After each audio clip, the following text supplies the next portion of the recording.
Fox News alert, Hunter Biden's plea deal is now in jeopardy. President Joe Biden's son is set to appear in court tomorrow, where Delaware Judge Mary Ellen Noreika will decide on whether or not to sign off on Hunter's plea deal. And Hunter Biden may have just jinxed the deal. You're not going to believe what he just did.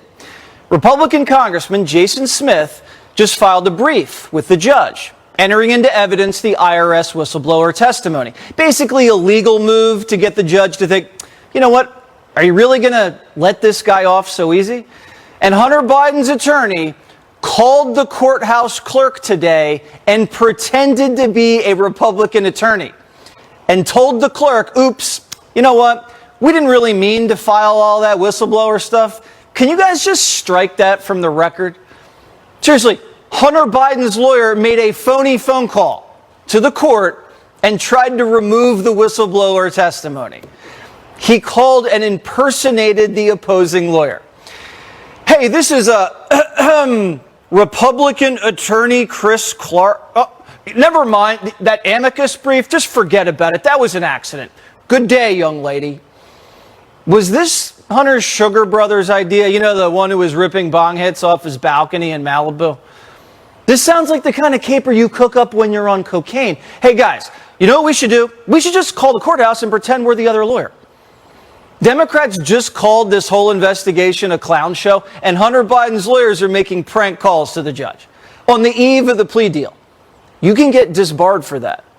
This is so brazen, either Hunter thinks he can get away with anything, or his legal team is panicked that this judge is actually going to toss the plea and Hunter may have to serve time. And the judge, a Democrat, was furious that Hunter's lawyer tried to pull one over on her clerk. And the judge is now ordering Hunter's attorneys to explain themselves by 9 o'clock tonight or be sanctioned. But this wasn't the worst news for the Bidens today. Impeachment is officially on the table. House Speaker Kevin McCarthy's come out and said it's go time. You've got an informant claiming that the Biden family had been bribed. Should you ignore that or you should investigate that? The only way you can investigate that is through an impeachment inquiry, so the committee would have the power to get all the documents that they would need. Sources tell the Federalist the FBI corroborated most of the allegations made by the FBI informant that the Ukrainians bribed Joe Biden $5 million. They told the U.S. Attorney's Office in Delaware, you know, the prosecutor investigating Hunter, and the U.S. Attorney's Office in Delaware either sat on it or was blocked from pursuing it. And now we're learning that the Biden family had an inside man. A Biden family insider worked in the U.S. Attorney's Office in Delaware. Alexander Mackler worked for Senator Biden, Vice President Biden, Beau Biden, and Brian Harris. And coincidentally worked for the same Delaware prosecutor who gave Hunter Biden the sweetest of sweetheart deals in the history of sweetheart deals. So, if the Biden family is so clean, like the Democrats keep insisting, why the massive cover-up? Why is the FBI and the CIA lying? Why is the Department of Justice obstructing? Why are Hunter and his business partners texting, just leave Biden's name out of it?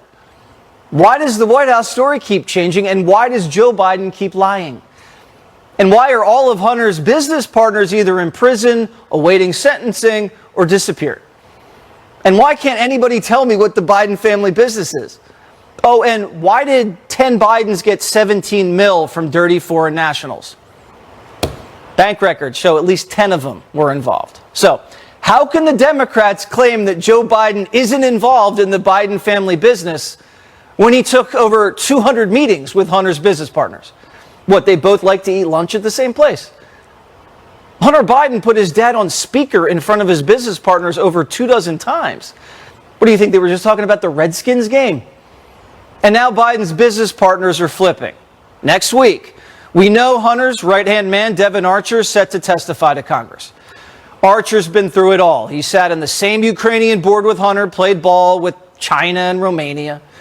Devon Archer is so close to the Bidens and the family business that Hunter actually said, Devon, quote, you're a Biden. So if Devon flips, it is over. But Devon might not be the only one to flip. Reports say Eric Sherwin, who operated Hunter's business bank accounts, He was kind of like the family banker, moving money between Joe and Hunter's accounts, making mortgage payments. He may be close to cooperating too. And we've already heard from Tony Bobulinski. That would make 3 Biden family business partners flipping. Nobody's been as close to the scandal than these 3. So who's doubting him? Clearly, he was only getting his money because his last name was Biden. But what's been missing is that definitive link to the president, to his father. There is no evidence of any wrongdoing by the president. And Mr. McCarthy knows that. I'm not sure where Joe Biden falls in any of this. Well, I'll tell you where he falls. Pretty much in the middle. We have Joe Biden on the phone, Joe Biden at meetings, at dinners, Joe Biden in photographs, Hunter's business partners coming to the White House, coming on Air Force Two. All Hunter's business partners just happen to call Joe the big guy. And the big guy's code for Joe Biden so they don't have to mention his name over email. Don't mention his name. Hunter says, don't bring my father's name up in writing. And Hunter writes up a dozen emails saying the only reason the Chinese went into business with him was because of his dad. And his dad's portfolio is the exact same portfolio as Hunter's business partners. Wow, shocking. And Hunter was shaking down business partners with Joe Biden in the room. And informants say Biden was bribed. Oh, and they also say they're holding money for Biden in one of those shell companies. So that's kind of around where Joe Biden falls in all of this. Let's turn it over to Chris Swecker. He's a former assistant FBI director. Chris, we're now hearing that Hunter Biden's lawyers made a prank call to the judge's courthouse to pretend they were a Republican attorney to strike the IRS whistleblower testimony from being entered into evidence. What do you make of that? It's starting to read like a Grisham novel, isn't it? Apparently his attorneys have about the same ethics standards as he does.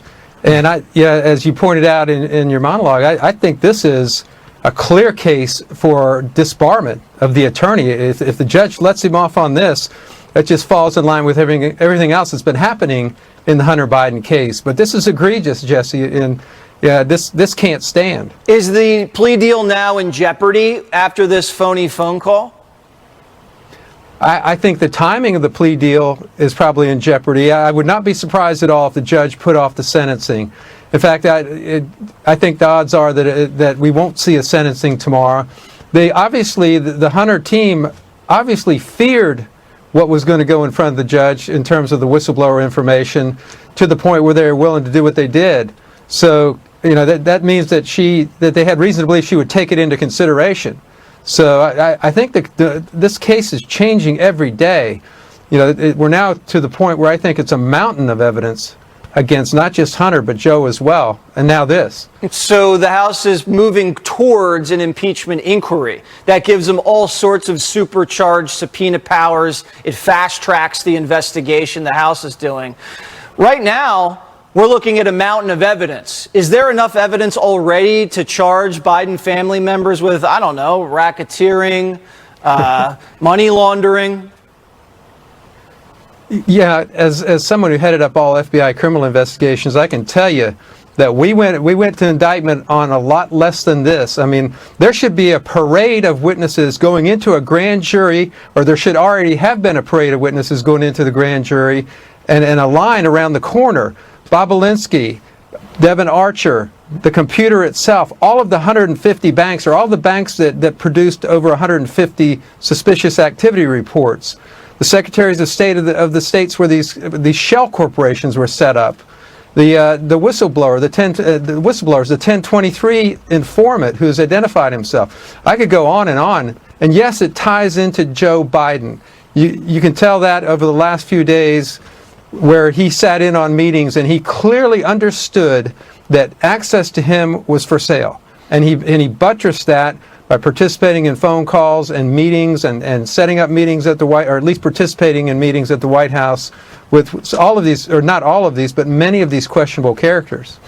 I know it's cliche to say the cover-up's worse than the crime, but on the one hand, you do have the crimes that we've laid out. But now when you have the FBI and the Department of Justice obstructing the pursuit of justice, doesn't that play into the impeachment inquiry? I think so. I mean, I never thought I would see the day when Congress could out-investigate the FBI. And they're better than that. And I think this is a question of DOJ influence, U.S. Attorney influence. They sent the case right into the heart of the Biden machine in Delaware, where they knew it was going to go to die. And, you know, the FBI has been controlled and restrained by the Department of Justice, and that they should be exercising independence. They, the director of the FBI, should be exercising independence and not lay down. I mean, there's the thing I call discretionary effort. In the Trump cases, they put out all-out effort. In the Biden case, they laid down. And this is not the FBI that I know.